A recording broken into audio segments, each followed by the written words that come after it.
Africa Content TV. Pastor, T-Rain on the mix.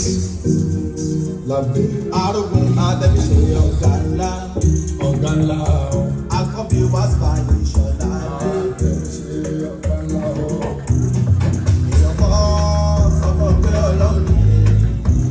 Alógún kọ́ sọ́kọ̀ pé Ọlọ́run ni. Ìwàlógún kọ́ sọ́kọ̀ pé Ọlọ́run ni. Lóbi jújú alógún kọ́ sọ́kọ̀ pé Ọlọ́run ni. Lébi tí mo wà ń gbọ́, wọ́n ní báwo mo lè ṣe tí mo fi wà ń gbọ́. Agbára mi máa kọ́, onílọ́gbẹ́ mi débẹ̀ dúdú kan dé tán. Lẹ́dẹ̀ mi lè jà ń tọ́, àṣẹ ìfẹ́ yẹ bọ̀ lápò ní kò lè tán. Oko gbárí, àtọ̀jọ́ àti láàyè. Ọ̀sán ọ̀fẹ́ rí o, àtọ̀jọ́ àti láàyè. Àṣẹ Ọlọ́run ló débẹ̀, ó sì ti pàṣẹ, kò lè ṣe yí mọ́. Ìṣọ̀lá arógun mẹ́sà, mo jẹ́ ti fún ìdí ìmọ̀pọ̀lá fi ní láre. Ìyọ̀kọ́ sọ́kọ̀ pé Ọlọ́run ni. Alógún kọ́ sọ́kọ̀ pé Ọlọ́run ni. Lóbi jújú alógún kọ́ sọ́kọ̀ pé Ọlọ́run ni. Àsìkò mi máa ń tá tí mo ń lò lọ́wọ́ yìí mo máa lò pẹ́. Ẹni tó ń ré bá bẹ ṣòro ẹ́, oníní lọ́kàn kí tẹ́mi bàjẹ́. Àwọn ọkọ̀ kúkú sì fèsì pé bóyá ló lè làásẹ̀. Bàbá tí bá mi ṣe, ó ti kọ́ mi bọ̀ mọ́ ìyá ló máa sọ.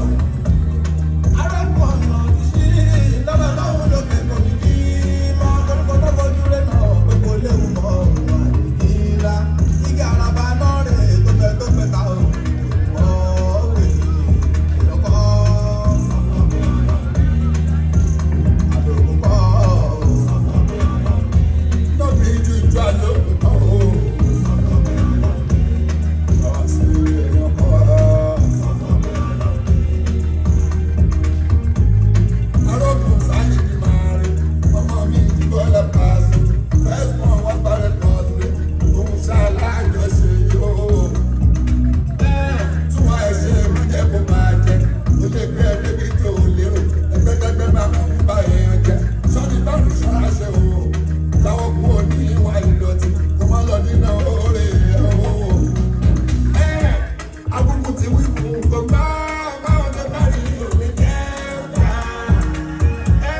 Olọ́lọ́run máa lọ ní fẹ́ẹ̀sì. Sọ̀wọ́ ẹ̀yẹ́ lọ́kùn lè fún ṣá. Àṣìṣe ọlọ́gà ò máa jẹ tẹ́lọ̀ àwọn tó fẹ́ mi o. Èèyàn bá sọ́kọ̀ pé Ọlọ́run ni. Alógún kọ́ o. Can we all please round of applause, ladies and gentlemen? Alpha, Ovado. Alpha, You never disappoint me anytime. Bàjí Alpha, Òfìlẹ̀ Sọ́ọ̀, Òwòyí, Ẹlẹ́lẹ̀ Alpha, small doctor ọlọ́kẹ̀ṣẹ̀ onípọ̀pù Alpha. Ìbàjàmá, ọ máa fílẹ̀ ẹ̀wọ̀n pẹ́, olùwà ti rú èyí lọ.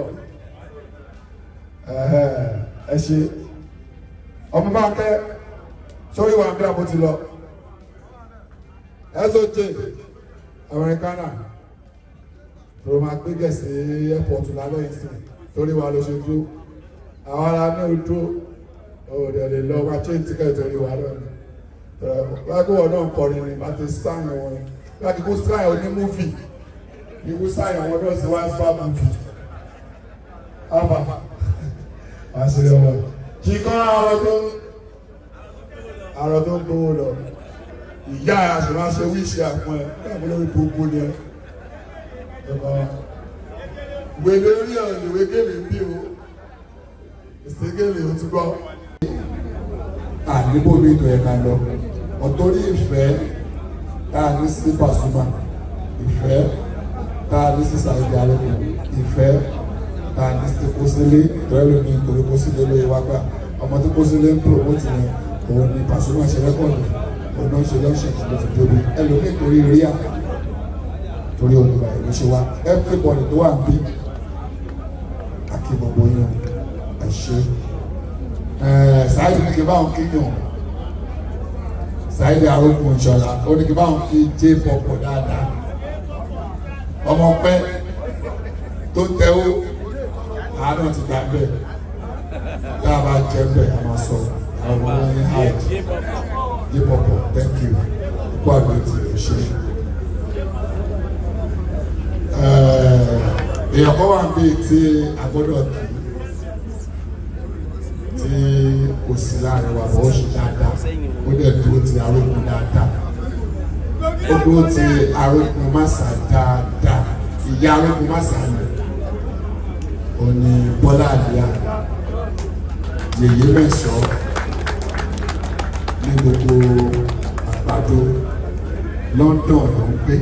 Ìdí kan sí kejì kò lè débí. Ó fẹ́ wá torí mẹ́rin pẹ̀lú lòun náà taṣọ fún ló wà ní torí ẹ̀. Gbogbo ẹ̀yin tẹ́ wà ń bí torí Bọ́lá Àlíyá tó invite síbi tó taṣọ fún bẹ́ẹ̀ ni ẹ má bínú. London ṣe fi téèyàn lè fò wá sí Nàìjíríà ẹni àwọ̀. Ó tún wá jẹ́ èèyàn tó lọ́mọ. Authority England lè máa gbà kó travel torí àwọn ọmọ ẹ̀. Gbogbo àwọn ọmọ ẹ̀ sì lọ school wọn àti ìsìn lọ́nu dé. Ó lè lóun fẹ́ kó wọn fún máìdá authority láwọn ọgbà òun láti dúró tí wọn lò bí wọn ojú ẹ̀ lọ́mọ. Tó bá gbọ́ wà lọ́nu dé sí ìrìn òun ló fẹ́ lọ fẹ́ ṣe kéré kọ̀ọ̀kan. Àwọn máa mú school máìdá lọ máa mú school lọ máa tọ́jú wọn. Fọ́jọ́ mélòó ló fẹ́ fi lọ. Gbogbo àlàyé rẹ̀ ló máa jókòó síwájú authority England láti ṣe. So wọ́n wá lè máa gbà àti ẹjọ́ tètè bí àwọn ará ṣe rí Bọ́lá Àlíyá Àjíkẹ́ níbi lónìí tó lóun náà ṣe dáadáa. Gbogbo mi tó bá wà àtẹ̀bí àkàrà ẹ̀ ọlọ́run àdúró tì yọ ọlọ́run àwa pẹ̀lú ẹ̀ ọlọ́run àpèrè ọ̀ṣọ́kọ̀ gbogbo ètò ìṣe fún Sáyidì ò ní rí kẹ́tò wàá jèrè bọ̀bẹ̀ agbára náà. Kẹ́ni Ródà bébì kò máa bẹ́ẹ̀ mixẹ̀ bébì sáyé ò ní lábà station ó máa ń gbogbo ẹjọ́ bọ́dà ọ̀nà lápẹ́dà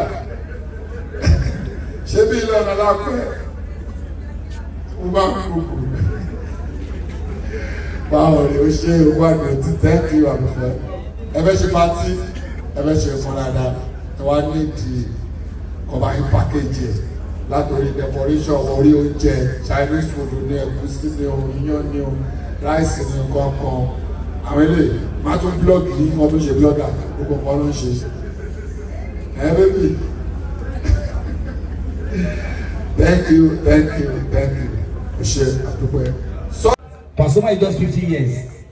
Just Alaji Taoba Linga. Ẹ má bínú ọmọ akọ fújì lọ́jọ́ alẹ́ ni o. Ọmọ akọ fújì. Mímọ̀. Ìrọ̀ Taoba Linga. Ọmọ akọ fújì lọ́jọ́ alẹ́ ni. Alaji lágbára Ọlọ́run Pasuma ọmọ akọ fújì lọ́jọ́ alẹ́ ni.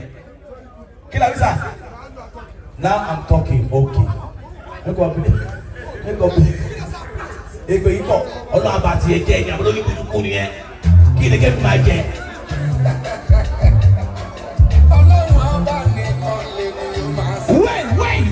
Wait. Ladies and gentlemen, the CEO of Wasbell Records. Hey, yo, listen. Say, wait. Whoa. Ose, go darano. 50 something. Hey. 50cc. Active. Wait.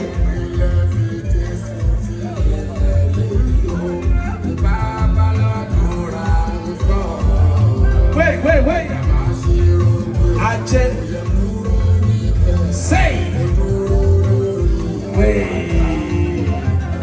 Wait, hold on. Alaji Pasuma wonder. Kò sí wàhálà. Mo ti máa wọ sùn tẹ̀lé yín, mo máa ń dọ̀bálẹ̀, mo máa ń yí àbàrà. Stop, ẹ má ṣe báyìí náà, kí ló ń ṣe náà? 17 years in London, ṣe yí bàbá báyìí. Alaji, ẹ ṣe máa sign in very soon, but let's do this one officially. Distinguished guests, ladies and as a nation. Spider-Man. What? Mafu. Ladies and gentlemen, hold up.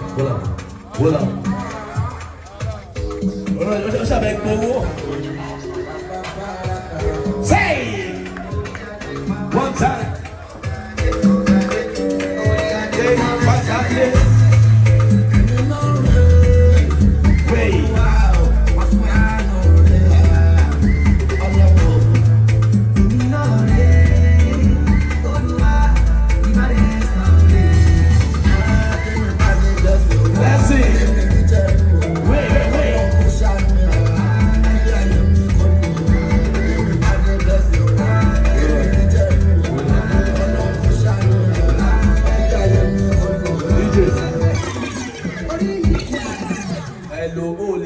Paso tán ó máa sú ẹ kí ló ń ṣe ẹ ń jẹ́ bí àmì ó ṣàfẹ́ gbó lọ́wọ́ Paso òyà ọ̀nà wọn ni wọ́n gbà ó ayẹ ń tọ̀ látàárọ̀ ni ìwọ fẹ́ gba $100 ó tì náà èmi kò sọ̀rọ̀ lásán ńlá náà ní kékeré.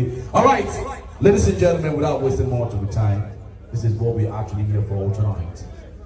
Album launched. And the title is Globalist. And you can see the title.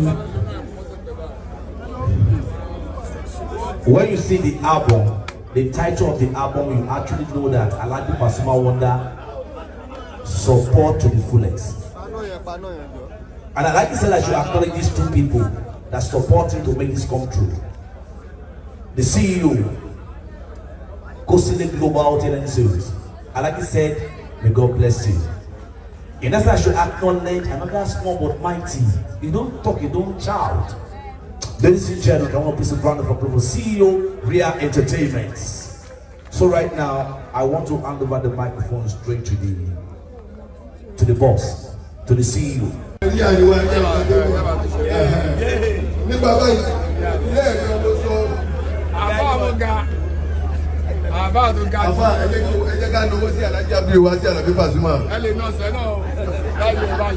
Àlùbáríkà ara wọn Ọlọ́run ní ló yóò rẹ̀ láyé.